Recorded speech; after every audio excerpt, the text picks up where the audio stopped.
கர்த்தருக்கு ஸ்தோத்திரம். சங்கீதம் 140:13.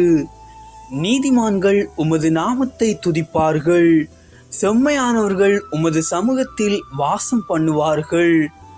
கிறிஸ்துவுக்குள் பிரியமானவர்களே, நாம் நமது நீதியினால் அல்ல, தேவனுடைய நீதியினாலும் தமது ஜீவனையே நமக்காக கொடுத்ததினாலும் இரட்சிக்கப்பட்டிருக்கிறோம்.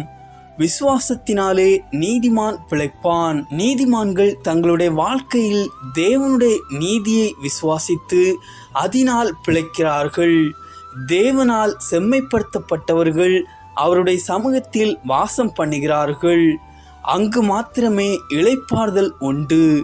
எனவே நாமும் அவருடைய சமூகத்தில் வாசம் பண்ணி ஆனந்த களிப்போடு அவரை துதித்து பாடி இளைப்பாறுதலை பெற்றுக்கொள்வோம். ஆமேன். தேவன் தாமே உங்களை ஆசீர்வதிப்பாராக.